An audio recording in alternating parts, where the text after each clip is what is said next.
ইবাদতের ক্ষেত্রে শিরিক করা যাবে না। আল্লাহ রাব্বুল আলামিন গুণবাচক নামের ভিতরে শিরিক করা যাবে না।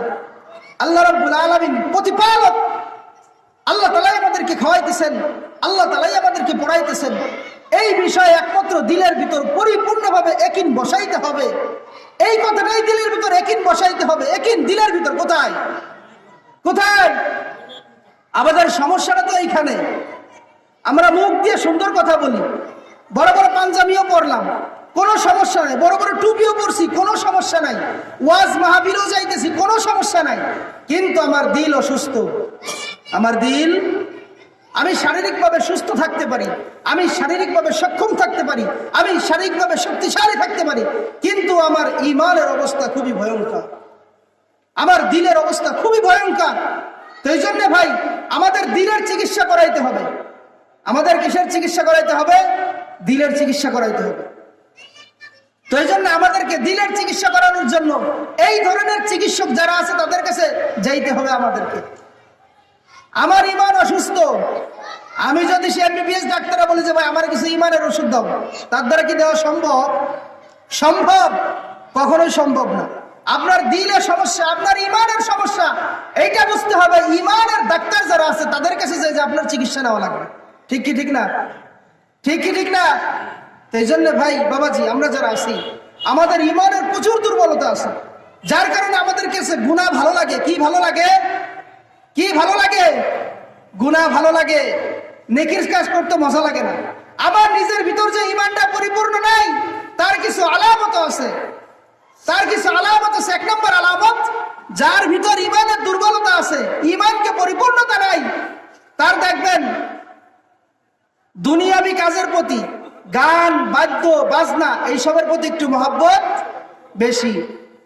গান মজা লাগে, ছায়াছবি মজা লাগে, বেহায়াপনা দেখতে মজা লাগে, এই কাজগুলি করতেও মজা লাগে, তার ঈমানের দুর্বলতা আছে।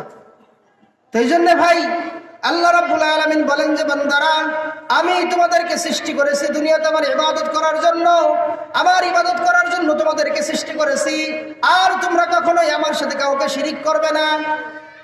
আল্লাহ রাব্বুল আলামিনের সাথে কাউকে শিরিক করা যাবে না। রাসূলুল্লাহ সাল্লাল্লাহু আলাইহি ওয়াসাল্লাম হাদিসে পাকের ভিতর বলেন, মান তাশাব্বাহা বিকাউমিন ফাহুয়া মিনহুম। রাসূলুল্লাহ সাল্লাল্লাহু আলাইহি ওয়াসাল্লাম বলেন, যেই ব্যক্তি যার অনুসরণ করবে, যেই ব্যক্তি যার সাথে থাকবে, যেই ব্যক্তি দুনিয়াতে তার সাথে চলাফেরা করবে, কিয়ামতের ময়দানে আল্লাহ তাআলা ওই ব্যক্তিকে ওই ব্যক্তির সাথে উঠাইবেন এবং তার অবস্থা যা হবে এই ব্যক্তির অবস্থাও তাই হবে। মান তাশাব্বাহা বিকাউমিন ফাহুয়া মিনহুম, যেই জাতি যার অনুসরণ করবে, একদম সহজ কথা বুঝেন, রাসূলুল্লাহ সাল্লাল্লাহু আলাইহি ওয়াসাল্লাম বলেন, যেই জাতি যার অনুসরণ করবে সে তার সাথে সেইখানেই থাকবে। আল্লাহ রাব্বুল আলামিন কুরআনের পরিভাষায় অন্যত্র বলেন, ইয়াওমা নাদউ কুল্লা উনাসিম বিইমামিহিম, আমি কিয়ামতের ময়দানে প্রত্যেকটা মানুষকে তার নেতা সহকারে ডাক দেব। কি সহকারে?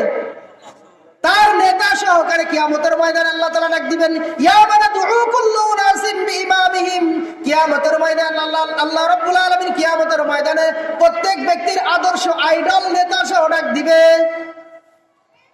যেমন ব্যক্তি কোথায়, তখন তাকে দাঁড় করানো হবে, দাঁড় করানোর পর তাকে যখন জাহান্নামে নিক্ষেপ করা হবে, তখন এই ব্যক্তি বলবে যে আল্লাহ, আমি তো একা জাহান্নামে যাব না, আমি তো একা জাহান্নামে যাওয়ার জন্য পয়দা হই নাই, কারণ আমাকে যদি জাহান্নামে দিতে হয় আমার সাথে কিছু লোক আছে।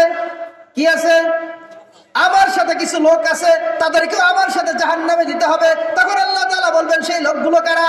তখন ফেরেশতাদেরকে লাগাই দিবেন, এই লোকগুলিকে বেছে নিয়ে আসো, যারা এই ব্যক্তির সাথে থাকতো, এই ব্যক্তির সাথে ঘুমাতো, এই ব্যক্তির সাথে চলতো ফেরতো, এই ব্যক্তির সাথে দিলের থেকে মহব্বত রাখতো।